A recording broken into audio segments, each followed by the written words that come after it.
இந்த வீடியோல நம்ம என்ன பார்க்க போறோம்னா மகர ராசிக்காரர்களுக்கு மே 2026 எத்தகைய ஒரு பலன்கள் நிறைந்த ஒரு மாதமாக இருக்க போகுதுன்னு பாக்குறோம். இப்ப பாருங்க, சயின்டிபிக் வேதிக் அஸ்ட்ராலஜி முறையில எந்த விதத்திலும் மிகைப்படுத்தாமல் உள்ளது உள்ளவாறு ஒரு கிரகமும் ஒரு மாதிரியான அமைப்புல இருக்கும் பொழுது எது மாதிரி தாக்கத்தை கொடுக்குதுங்கிறது இந்த அறிவியல் சார்ந்த கலையாகிய இந்திய வேத ஜோதிட அடிப்படையான சயின்டிபிக் வேதிக் அஸ்ட்ராலஜி நம்ம பார்க்க போறோம். எதையும் மிகைப்படுத்தாமல் பரிகாரங்கள் அது மாதிரி விஷயத்துக்குள்ளெல்லாம் போகாமல் உள்ளது உள்ளவாறு எது மாதிரி பலனை கொடுக்க போகுது, உங்கள் கர்மவினை எப்படி இருக்குது, எது மாதிரி விஷயத்தை உங்களுக்கு ஜாதகத்தில் அடுத்து வரக்கூடிய அமைப்பு கொடுக்க போகுதுங்கிறது நம்ம பார்க்க போறோம். இது ஒரு பொதுவான பலன் தான். இப்ப பாருங்க, மகர ராசிக்கு 2026 மே மாதம் எப்படி இருக்குன்னா, ராசி 6ஆம் இடத்திலே நீடித்திருக்கிறார் மாதம் முழுவதும்.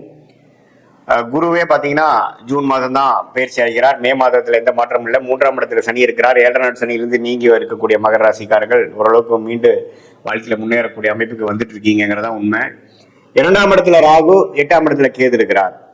இப்ப இது மாதிரி ஒரு ஆண்டு கிரகம் சஞ்சாரம் இருக்கும் பொழுது மாத கிரகம் எப்படி இருக்குன்னு பாத்தீங்கன்னா, செவ்வாய் பாத்தீங்கன்னா மீனத்திலேயே ராசி அதிபதியோட முதல் 2 வாரம் இருந்து சில மன சஞ்சலங்கள், சில ரெஸ்ட்லெஸ்னஸ், சில கோபதாபங்கள், சில சௌரிய கோளாறுகள்லாம் மே மாதம் 2 வாரம் முதல் 2 வாரம் மகர ராசிக்காரர்களுக்கு செவ்வாய் சனியோட சேருவதனால் கொஞ்சம் அது மாதிரி ஒரு தாக்கங்கள் இருக்கு. ஆனா மே செகண்ட் ஹாஃப்ல இருந்து பாத்தீங்கன்னா செவ்வாய் சனியோட விலகிறது நல்ல அமைப்பு. 4ஆம் இடத்துக்கு 10ஆம் இடத்துக்கு செவ்வாய் பார்ப்பது தவறு இல்லை.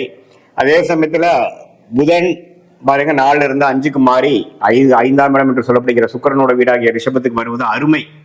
அதே மாதிரி சூரியனும் 5க்கு வரார். அப்புறம் மாத கடத்தியில பாத்தீங்கன்னா சுக்கிரனும் 6ஆம் இடத்துக்கு போறார். சுக்கிரனே 5ஆம் வீட்டுல ஆட்சி பலத்தோடு இருக்கிறது அருமையான ஒரு time. So golden time May second week, third week, fourth வீக்ல இருந்து வரக்கூடிய செகண்ட் ஹாஃப் ஆஃப் மே மாதம் மகர ராசிக்கு ஒரு நல்ல அமைப்பு இருக்கு.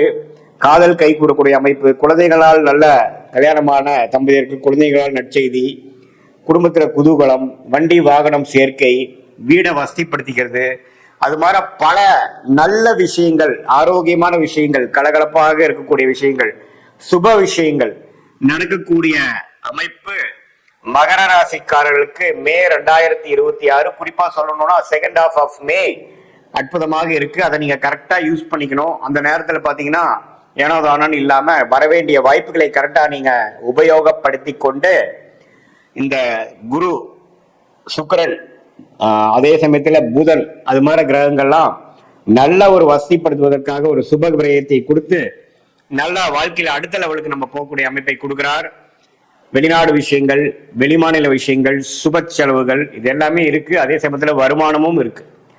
இது அற்புதமான ஒரு காலத்தை நீங்க மகர ராசிக்காரங்க இவ்வளவு தூரம் கடந்த 2-3 வருஷமாலாம் ஜென்ம சனி, அஷ்டம சனி எல்லாம் தாக்கி ஜென்ம சனி, பாத சனியிலிருந்து வெளியில் வரக்கூடிய மகர ராசிக்காரர்களுக்கு இந்த வாய்ப்பை கரெக்டா யூஸ் பண்ணிக்கணும்.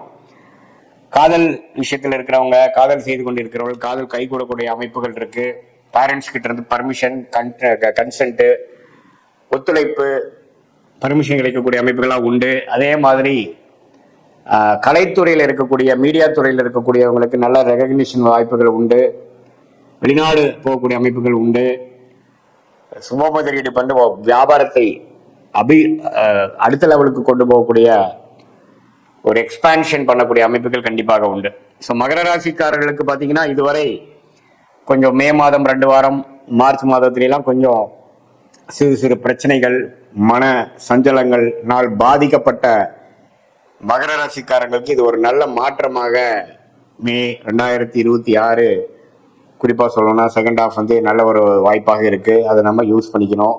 மாணவர்களும் பாத்தீங்கன்னா புதன் சுக்கிரனோட வீட்டுக்கு நல்லா புரிதலோட, ஒரு ஆம்பிஷனோட, கிளாரிட்டியோட, கான்ஃபிடென்ட்டோட படிக்கக்கூடிய அமைப்புகள் மாணவர்கள் காம்படிட்டிவ் எக்ஸாம் எழுதுறவங்களா இருந்தாலும் சரி, 10th 12th எக்ஸாம் எழுதுறவங்களா இருந்தாலும் சரி, மேற்படிப்புக்காக என்ட்ரன்ஸ் எக்ஸாம் போறவங்களா இருந்தாலும் சரி, ஒரு நல்ல அமைப்பை கொடுக்கக்கூடிய ஒரு அமைப்பு இருக்கு. இந்த டைம் நீங்க நல்லா யூஸ் பண்ணிக்கணும்.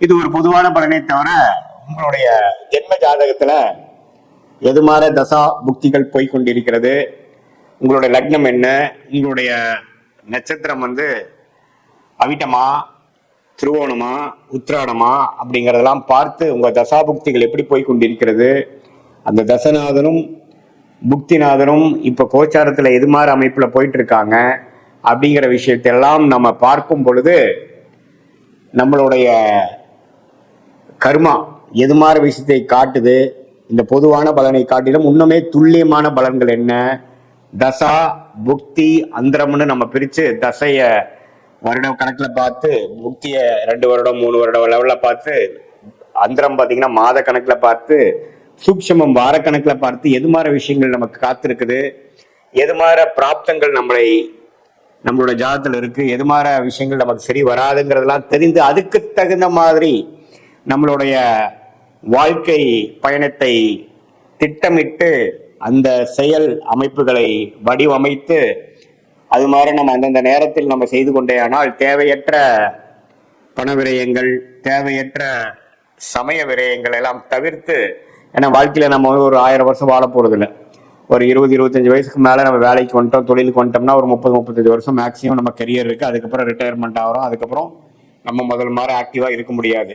அந்த 30-35 வருஷம் எது மாதிரி தசாபுக்திகள் போய் கொண்டிருக்கிறது பொறுத்துதான் நம்ம பிரச்சனை இல்லாத வாழ்க்கையை நோக்கி போறோமா அல்லது பிரச்சனையை நோக்கி போறோமாங்கிறது தெரிஞ்சுக்கணும். அதை தெரிந்து அதுக்கு தகுந்த மாதிரி ப்ரிகாஷனரி விஷயங்கள் பண்ணோம்னா நம்மளுடைய பிரச்சனைகளை நாம தேவையில்லாமல் அதிகப்படுத்தி கொள்ளாமல், எப்படி மழை பெய்யும் பொழுது கொடையை பிடித்து கொண்டு நம்மளை நாமளே கொஞ்சம் பாதுகாத்துக் கொள்கிறோமோ, அதே போல இந்த சயின்டிபிக் வேதிக் அஸ்ட்ராலஜி முறையில நம்மளுடைய கர்மாவை தெரிந்து கொண்டு அது எது மாதிரி விஷயத்தை காமிக்குது, நம்ம என்ன பிறவி பயன் என்ன, எந்த ஒரு விஷயத்துக்காக நம்ம பிறந்திருக்கோம், எது நமக்கு நேச்சுரலா நல்லா வரும், எது நமக்கு ஃபார்ச்சுனேட்டா யோகமாக இருக்கிறது, எது நமக்கு அவயோகமாக இருக்கிறதுங்கிறதெல்லாம் பாஸ்ட்ல நம்ம என்ன நடந்ததுங்கெல்லாம் பேசி சிங்க் ஆகி இப்போ ப்ரெசண்ட்டுக்கு நெக்ஸ்ட் போகக்கூடிய ஷார்ட் டேர்ம் ஃபியூச்சர் என்ன, அடுத்தது வரக்கூடிய லாங் டேர்ம் ஃபியூச்சர் என்ன அப்படிங்கிற மாதிரி விஷயங்கள்லாம் நம்ம பார்த்து அதுக்கு தகுந்த மாதிரி ஒரு வாழ்க்கை அமைப்புகளை திட்டங்களை தீட்டி அதுக்கு சேர்ந்த மாதிரி செஞ்சோம்னா சயின்டிபிக் வேதிக் அஸ்ட்ராலஜி முறையில நல்ல பலன்